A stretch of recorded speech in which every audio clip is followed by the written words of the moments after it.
₹55,100 रुपये, कुल मिला के सब मिला के भी लगभग 85,000 90,000 के आसपास सैलरी बनती है। तो सरकार ये पूछ रही है कि ऑलरेडी उसको प्राइवेट सेक्टर में अच्छी सैलरी मिल रही है, तो वो गवर्नमेंट सेक्टर में क्यों ही आएगा? उसको कैसे आकर्षित कर सकते हैं? क्या वेतनमान शुरुआती स्तर पर यानी एंट्री लेवल पर अधिक आकर्षित होना चाहिए और कुछ वर्षों के बाद क्या 8th पे कमीशन में फिटमेंट फैक्टर खत्म होने वाला है? सरकार खुद कर्मचारियों से मांग रही है सुझाव, आखिर क्या बदलने वाला है? जी हाँ, सरकार ने 8वें वेतन आयोग को लेकर एक बहुत बड़ा कदम उठाया है और कर्मचारियों से सीधे फीडबैक और सवाल क्वेश्चन मांगे हैं। इनमें सबसे ज़्यादा चर्चा हो रही है फिटमेंट फैक्टर, पेंशन रूल्स और अलग-अलग पे सिस्टम को लेकर। संकेत यह भी मिल रहे हैं कि इस बार सिर्फ एक फिक्स फार्मूला नहीं बल्कि वेरिएबल पे या नई कैलकुलेशन मेथड भी लागू किया जा सकता है। क्या Yes. सच में सैलरी तय करने का पूरा फार्मूला बदल जाएगा? वीडियो को लास्ट तक जरूर देखिएगा दोस्तों। मैं इसमें आपको बताने वाला हूँ सरकार का असली इरादा क्या है, फिटमेंट फैक्टर रहेगा या फिर नया फार्मूला आएगा और इससे आपकी सैलरी और पेंशन पे क्या फ़र्क पड़ने वाला है। नमस्कार दोस्तों, एसएस प्रैक्टिकल चैनल एजुकेशन आपका स्वागत है। जैसा कि मैंने आपसे कहा था कि गवर्नमेंट ने फीडबैक फॉर्म जारी किया है और उसमें मैं एक बहुत डिटेल वीडियो लेके आने वाला हूँ, जिसमें मैं आपको बताऊँगा पूरा सैलरी क्या रहने वाला है आप लोगों का, क्या फिटमेंट फैक्टर ख़त्म हो सकता है, इस पर मैं आपको डिटेल से बताऊँगा। उससे पहले जो मैंने वीडियो बनाया था जिसमें मैंने बेसिक बताया था फिटमेंट फैक्टर के बारे में, जिसमें मैंने आपको बताया था कि फीडबैक फॉर्म्स को लेके गवर्नमेंट के क्या क्वेश्चंस हैं, वो सभी मैंने आपको बताया था। उसके अलावा मैंने ये भी आपको बताया था कि कौन-कौन इसके लिए एलिजिबल है इस फॉर्म को फिलअप करने के लिए। तो उसकी पूरी डिटेल मैंने आपसे शेयर की थी। वो आप जो वीडियो है इस आई बटन पे वीडियो दिया हुआ है, वहाँ पे जाके भी वो वीडियो आप देख सकते हैं। और जो लोग अभी चैनल पर नए हैं और चैनल को अगर अभी तक सब्सक्राइब भी नहीं किया है तो वो सब्सक्राइब भी कर सकते हैं, ताकि आपके पास लेटेस्ट नोटिफिकेशंस, जॉब से रिलेटेड एज वेल एज इस हिसाब के जो गवर्नमेंट के अपडेट आते हैं वो सभी आते रहें। तो चलिए शुरुआत करते हैं। दोस्तों, गवर्नमेंट ने, जैसा कि आप जानते हैं और बहुत लोगों ने भर भी दिया होगा फॉर्म, गवर्नमेंट ने एक फीडबैक फॉर्म शेयर किया है ताकि 8th पे कमीशन को लेके आपसे सुझाव मांगे जा सके। जो भी गवर्नमेंट एम्प्लॉय हैं या फिर यूनियन टेरिटरीज़ के एम्प्लॉयज़ हैं, वो सभी लोग इसको फॉर्म को भर सकते हैं। मैं आपको यहाँ पे बता रहा हूँ क्या फॉर्म रहता है। सहभागिता आप चयन कर सकते हैं। उसके अलावा अपना मोबाइल नंबर और ईमेल आईडी आपको अपडेट करना रहता है। फिर आप किस के एम्प्लॉय, राज्य सरकार के या संघ क्षेत्र के, वो आपको यहाँ पे सेलेक्ट करना पड़ता है। फिर आपको ज़िला आपका चूज़ करना पड़ता है। आप केंद्रीय मंत्रालय, विभाग या केंद्र शासित प्रदेश में हैं या कोई विशेष प्रभाव में नहीं है, ये सभी आपको बताने पड़ते हैं। संबंधित संलग्न कार्यालय के बारे में आपको जानकारी देनी पड़ती है। दोस्तों, जब भी आप फॉर्म भर लेंगे उसके बाद आपसे काफ़ी सारे क्वेश्चन पूछे जाते हैं। अब लोगों की बहुत सारी प्रतिक्रिया आ रही है इसको लेके कि 8वें वेतन आयोग में जो प्रश्नावली पूछी गई है, जो क्वेश्चंस दिए गए हैं, जिसके लिए 200 शब्दों की समय सीमा भी निर्धारित की गई है, क्या उससे गवर्नमेंट एम्प्लॉइज़ का फिटमेंट फैक्टर खत्म हो जाएगा? या गवर्नमेंट एम्प्लॉइज़ जो है फिटमेंट फैक्टर के लिए एलिजिबल नहीं रहेंगे, या ऐसा कुछ रहने वाला है? तो उस पे मैं आपको पूरी डिटेल यहाँ से बताने वाला हूँ दोस्तों। तो दोस्तों, जो कुछ काफ़ी सारे क्वेश्चन इसमें पूछे गए हैं, लगभग 18 क्वेश्चन पूछे गए हैं। मैं यहाँ पे आपको मेन क्वेश्चंस बता रहा हूँ, जिससे आप समझ सकते हैं कि गवर्नमेंट के क्या इंटेंशंस होते हैं इसको लेके। तो आप इससे गवर्नमेंट के इरादों को समझ पाएंगे और आपके क्या विचार हैं। आप जब ये वीडियो पूरा देख लेंगे तो आप अपने विचार भी मुझे ज़रूर बताइएगा कमेंट करके कि आप क्या सोचते हैं, वास्तव में ये क्या होना चाहिए या गवर्नमेंट इसको लेके क्या सोच रही है। दोस्तों, उनमें से एक महत्वपूर्ण क्वेश्चन जो पूछा गया है वो ये है कि वेतन आयोग की सिफारिशों के क्रियान्वयन के व्यापक आर्थिक प्रभाव होते हैं, यानी इस पे आर्थिक प्रभाव पड़ता है, सरकार का ये कहना है। इनमें से कुछ उपभोग और कुछ बचत को बढ़ावे के मामले में सकारात्मक होते हैं, जबकि अन्य जो होते हैं राजकोषीय घाटे, मुद्रास्फीति की संभावना और समग्र विकास एवं जन कल्याण जैसे व्यय में कटौती के लिए नकारात्मक होते हैं। यानी कुछ पॉजिटिव होते हैं और कुछ नेगेटिव होते हैं। इस संबंध में निर्णय के विकल्पों का चयन शामिल होता है। अर्थव्यवस्था की वर्तमान स्थिति और देश की आकांक्षाओं के आधार पर मार्गदर्शक सिद्धांत क्या होना चाहिए, यानी आपसे पूछा गया क्या सिद्धांत होना चाहिए जो इन प्रभावों को भी कम कर सके, यानी राजकोषीय घाटे को कम कर सके, मुद्रास्फीति की संभावना को कम कर सके, समग्र विकास एवं जन कल्याण के जो कार्य हो रहे हैं उनको और बढ़ावा मिल सके। तो इससे आपको आपके क्या विचार हैं, अपने विचार ज़रूर आप अपने शेयर कर सकते हैं सरकार के साथ। बट आप इस क्वेश्चन के फॉर्मेट से समझ गए होंगे इस संबंध में क्या सरकार कहना चाह रही है। दोस्तों, उसके अलावा एक क्वेश्चन जो है क्षैतिज सापेक्षता पर विचार करने के लिए भी सरकार ने पूछा है। क्षैतिज सापेक्षता क्या होती है उसके बारे में भी पूछा है। जैसे कि जहाँ सरकारी कार्यों की तुलना में संबंधित उद्योग समकक्षों से की जाए। जैसे उदाहरण के लिए आपने बताया कि सरकारी इंजीनियरिंग के मुआवजे की तुलना निजी क्षेत्र के इंजीनियर फार्मा से, वित्तीय अधिकारियों की तुलना बैंकिंग से, वित्तीय सेवा एवं बीमा बीएफएसआई क्षेत्र और स्वास्थ्य देखभाल पेशेवरों की तुलना निजी स्वास्थ्य सेवा क्षेत्र से की जानी चाहिए। इस दृष्टि से क्या लाभ होंगे और इसे लागू करते समय? दोस्तों, ये भी काफ़ी अच्छा सवाल पूछा है कि जो अगर कोई गवर्नमेंट में इंजीनियर है तो उसकी तुलना प्राइवेट इंजीनियर से कर सकते हैं या नहीं। जी हाँ, गवर्नमेंट में अगर कोई इंजीनियर है आप उसकी तुलना प्राइवेट इंजीनियर से करेंगे। मान लो अगर कोई आईटी इंजीनियर है तो आईटी में प्राइवेट की सैलरी बहुत ज़्यादा होती है, तो उसी हिसाब से गवर्नमेंट में प्राइवेट के इंजीनियर की सैलरी सबसे ज़्यादा होनी चाहिए। इसी हिसाब से देखा जाए तो बैंक वगैरह का जो सेक्टर होते हैं, बैंकिंग में सैलरी पीएसयू वगैरह हो गई या प्राइवेट बैंक्स भी हो गई, उनमें सैलरी काफ़ी ज़्यादा होती है। अगर उस दृष्टिकोण से आप तुलना करेंगे तो डेफिनेट सी बात है गवर्नमेंट एम्प्लॉयज़ की सैलरी काफ़ी बढ़ सकती है। लेकिन कुछ अन्य क्षेत्र जो होते हैं उनमें कहीं-कहीं जगह पे सैलरी कम भी हो सकती है। तो अगर वैसे तुलना करेंगे तो उनसे क्या लाभ हो सकते हैं गवर्नमेंट एम्प्लॉइज़ को और इसमें किन बातों का ध्यान रखा जा सकता है। तो ये भी एक काफ़ी अच्छा क्वेश्चन पूछा गया है जिसमें कि काफ़ी सारे बेनिफिट मुझे लगते हुए दिख रहे हैं कि अगर इस हिसाब से अगर चयन किया जाता है, मान लो कोई बैंक में मैनेजर है पीएसयू में और अगर उसकी तुलना अधिकारियों से की जाए, वित्तीय अधिकारी से करेंगे तो डेफ़िनेट सी बात है कि यहाँ पे सैलरी काफ़ी बढ़ोतरी भी होती हुई दिख रही है। उसके अलावा मैं यहाँ पे सारे क्वेश्चन नहीं बता रहा हूँ दोस्तों, मेन क्वेश्चन बता रहा हूँ आपको। देखो एक क्वेश्चन काफ़ी अच्छा ये भी पूछा है कि सरकारी रोजगार संगठित क्षेत्र का हिस्सा है। देश के कार्यबल का एक बहुत बड़ा हिस्सा अनौपचारिक क्षेत्र एंड गिग इकोनॉमी से है। जी हाँ, बिल्कुल। जो गिग इकोनॉमी, जो गिग वर्कर्स होते हैं हम लोगों के, यानी कि जो रेगुलर फूड वगैरह की डिलीवरी करते हैं या फिर बाइक वगैरह जो होती है, सर्विसेज वगैरह प्रोवाइड कराते हैं, उनसे अगर आप तुलना करें कि सरकार के द्वारा किए गए शुरुआती स्तर का वेतनमान यानी एंट्री पे लेवल का अनौपचारिक या गिग के क्षेत्र के मुआवजे की पद्धतियों पर क्या प्रभाव पड़ेगा। यानी अगर लेवल 1 की सैलरी लगभग कितनी भी कर दी जाए तो उससे क्या गिग इकोनॉमी तो कुछ फ़र्क पड़ सकता है।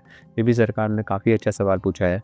तो निश्चित ही गवर्नमेंट एम्प्लॉई जो हैं इसका उत्तर देते हुए काफ़ी सोच विचार करके जवाब देंगे। जी हाँ, आप समझ पा रहे होंगे कि गवर्नमेंट का यहाँ पे उद्देश्य क्या है कि आप गिग इकोनॉमी से तुलना कर रहे हैं लेवल 1 के एम्प्लॉई की और क्या उस पे क्या प्रभाव पड़ सकता है। ये सिंपल एक सवाल अभी पूछा गया है। इसको लेके कोई ऐसा औपचारिक ऐलान नहीं किया गया है। उसके अलावा दोस्तों सरकारी वेतन में एक एक क्वेश्चन, ये काफ़ी अच्छा क्वेश्चन है। इससे आपको ईज़िली समझ में आ जाएगा कि आप महँगाई भत्ता को कम किया जा सकता है या डीए जो आपका बढ़ता है उसको कुछ चेंज किए जा सकते हैं या नहीं किए जा सकते। ये काफ़ी अच्छा सवाल इसने पूछा है कि वार्षिक वेतन वृद्धि जीवन यापन की लागत मुद्रास्फीति के बदलाव के लिए निष्प्रभावीकरण का तत्व वरिष्ठता योग्यता के आधार पर उच्च जिम्मेदारियों के लिए एक तत्व का एक विशिष्ट हिस्सा होता है। इस संदर्भ में आपके विचारों में वेतन आयोग द्वारा अपनाया गया फिटमेंट फैक्टर का, जी हाँ, फिटमेंट फैक्टर आप देख पा रहे हैं, मैंने इस पे गोला भी कर दिया है। फिटमेंट फैक्टर आप यहाँ पे देख पा रहे हैं। फिटमेंट फैक्टर का क्या तात्पर्य है? भई ये भी कहना चाह रहे हैं कि आपको महँगाई भत्ता दिया जाता है वरिष्ठता एवं योग्यता के आधार पर उच्च ज़िम्मेदारियों के लिए पदोन्नति तथा उच्च वेतनमान का एक विशिष्ट हिस्सा भी होता है। तो फिटमेंट फैक्टर का क्या तात्पर्य है और क्या है किसी पहलू को प्रतिबिंबित करता है? ऐसे फिटमेंट फैक्टर का मुख्य लक्ष्य क्या होना चाहिए? दोस्तों कुछ लोग इसको नेगेटिव कह रहे हैं बट मैं इसको एज ए पॉजिटिव देख रहा हूँ। यहाँ पे सरकार का जो उद्देश्य है दोस्तों वो फिटमेंट फैक्टर को लेके पूछा गया सवाल है कि आप फिटमेंट फैक्टर से आपका क्या तात्पर्य है? क्यों हम फिटमेंट फैक्टर लागू करें? अब इसका मतलब ये नहीं कि फिटमेंट फैक्टर पूरा ही खत्म हो जाएगा सरकार के दृष्टिकोण में। मैं ऐसा नहीं मानता कि फिटमेंट फैक्टर पूरा खत्म हो जाएगा क्योंकि आप भी जानते हैं कि जो डीए या महँगाई भत्ता बढ़ता है वो आईसीआईडब्ल्यू का जो इंडेक्स है उसके बेस में बढ़ता है। बट उसके अलावा काफ़ी सारे फैक्टर्स मैटर करते हैं जो कि डिफरेंट होते हैं, जिसमें महँगाई भत्ते के अलावा और भी चीज़ें मैटर करती है। तो उसके बेस पे फिटमेंट फैक्टर लागू किया गया था पिछले काफ़ी टाइम से और वो इस बार भी मेरा ये मानना है कि लागू रह सकता है क्योंकि उसमें कोई ज़्यादा बड़ा बदलाव देखने को नहीं मिल सकता है। और फिटमेंट फैक्टर नहीं रह के अगर ये कोई नया अगर रूल्स लाते हैं तो उससे भी एट द एंड तो एम्प्लॉइज़ को फ़ायदा होने वाला ही है। मैंने एक्रोइड फार्मूला पे भी एक रिसेंट में वीडियो बनाया था जिसमें मैंने आपको बताया था कि एक्रोइड फार्मूले को यूज़ करते हुए जो गवर्नमेंट है वो भी सैलरी को डिसाइड कर सकती है। उसका वीडियो भी यहाँ पे आप आई बटन पे जाके देख सकते हैं जिसमें मैंने डिटेल में अच्छे से बताया था आप लोगों को कि क्या रीज़न्स है क्यों एक्रोइड फार्मूले को यूज़ करते हुए गवर्नमेंट रेट पे कमीशन को इम्प्लीमेंट कर सकती है। अब उसके अलावा दोस्तों एक अच्छा क्वेश्चन पूछा गया है जो कि काफ़ी हाई लेवल के सचिव वगैरह होते हैं जो कि लेवल 15, 16 या 17 पे रहते हैं गवर्नमेंट में। शिखर यानी वेतनमान का उच्चतम स्तर सचिव तो लगभग आई थिंक 18th लेवल पे रहता है जिसका सबसे हाई लेवल रहता है। इसे निर्धारित करने का क्या सिद्धांत होना चाहिए? ऐसे पदों के लिए क्या वेरिएबल पे का कोई घटक होना चाहिए? दोस्तों वेरिएबल पे मेरे हिसाब से परिवर्तनीय वेतन जो होता है ये बहुत लोगों को नहीं पता होगा। जो गवर्नमेंट सेक्टर में एटलीस्ट उनको तो इस बारे में ज़्यादा डिटेल्स हो सकता है नहीं पता हो, बट जो प्राइवेट सेक्टर में उनको इस बारे में पता है। तो जैसा कि प्राइवेट सेक्टर में आप जानते हैं एक फ़िक्स सैलरी होती है और फिर कुछ उसमें 10% या 15% जो होता है वो वेरिएबल पे भी होता है। ठीक है? अब वो कहीं-कहीं कंपनीज़ में क्वार्टरली बेस पे मिलता है, कहीं-कहीं पे ईयरली बेस पे मिलता है, कहीं पे 6 मंथ के बेस पे मिलता है। तो मान लो कि अगर 10% या 15% लेट्स सपोज़ अगर किसी की सैलरी 2 लाख रुपए मंथ है और उसका 10% यानी 20,000 या फिर 20% 40,000 अगर सैलरी उसकी वेरिएबल पे कर दी जाए हर मंथ, तो जो वेरिएबल पे मिलता है वो कभी पूरा मिलता है, कभी ज़्यादा मिलता है, कभी कम मिलता है। ये डिपेंड करता है वो कंपनी कैसा परफ़ॉर्म कर रही है। तो सरकार ये सवाल पूछना चाह रही है कि जो उच्च लेवल के एम्प्लॉइज़ हैं लाइक सचिव हो गए, सेक्रेटरी लेवल की जो जॉब हो गई, उसके लिए वेरिएबल पे लागू किया जा सकता है, नहीं किया जा सकता। मैं समझता हूँ कि ये काफ़ी ऊँचा लेवल है, ठीक है। और इस पे जवाब देने के लिए जो नॉर्मल एम्प्लॉइज़ है लेवल 1 से लेवल 10 या 15 तक के, 12 तक के, उनके लिए आई थिंक ये ज़्यादा क्वेश्चन टफ नहीं है। अगर ये इम्प्लीमेंट भी हुआ तो भी जो हाई लेवल के जो एम्प्लॉय हैं उन्हीं के लिए वेरिएबल पे लागू हो सकता है। बट ये अभी क्वेश्चन ही पूछा गया है, इसको लेके ऐसा कुछ नहीं है कि ये लागू होगा या नहीं होगा। ये सिर्फ as a feedback, as a सुझाव आप सभी से माँगा गया है। इसके अलावा दोस्तों एक क्वेश्चन काफ़ी अच्छा ये भी पूछा गया है कि जो ग्रुप ए के वेतनमान को कैसे तय किया जा सके, क्योंकि ये देखो यहाँ पे अपेक्षित क्षमता वाले उम्मीदवारों को आकर्षित किया जा सके। दोस्तों जैसा कि आप जानते हैं प्राइवेट सेक्टर में अगर कोई बैंक में वर्क कर रहा है तो उसकी सैलरी काफ़ी अच्छी होती है। अब आप उसको एज ए लेवल 10 पे गवर्नमेंट सेक्टर में ज्वाइन करने के लिए कहते हैं तो 56,000 आज का बेसिक पे है लेवल 10 पे, 56,100 रुपये। कुल मिला के सब मिला के भी लगभग 85,000 या 90,000 के आसपास सैलरी बनती है। तो सरकार ये पूछ रही है कि ऑलरेडी उसको प्राइवेट सेक्टर में अच्छी सैलरी मिल रही है तो वो गवर्नमेंट सेक्टर में क्यों ही आएगा? उसको कैसे आकर्षित कर सकते हैं? क्या वेतनमान शुरुआती स्तर पर यानी एंट्री लेवल पर अधिक आकर्षित होना चाहिए और कुछ वर्षों के बाद वित्तीय विवेकशीलता बनाए रखने के लिए प्रतिभा प्रधान भूमिकाओं के संबंध में प्रतिस्पर्धा सुनिश्चित करने हेतु भिन्नता किन सिद्धांतों पर आधारित होनी चाहिए? काफ़ी अच्छा सवाल यहाँ पर पूछा गया है और ये भी एक पॉजिटिव संकेत ही सरकार की तरफ से दिख रहा है। 56,100 रुपये की बेसिक सैलरी लेवल 10 पे होती है। मिला के अगर आपके पास 85,000 भी नेट सैलरी आ रही है तो भी प्राइवेट सेक्टर से अगर आप कंपेयर कर रहे हैं वो लगभग 1.5 लाख के आसपास सैलरी अर्न करता है। तो क्या हम इस सैलरी को बढ़ाकर लगभग कितनी कर सकते हैं? ऐसा एक इनडायरेक्टली सवाल पूछा गया है दोस्तों। तो ये भी एक पॉजिटिव मूवमेंट मेरे को सरकार की तरफ से इस विषय में दिख रहा है। आपके क्या विचार हैं इसको लेके, आप वो भी अपना कमेंट करके ज़रूर बताइएगा।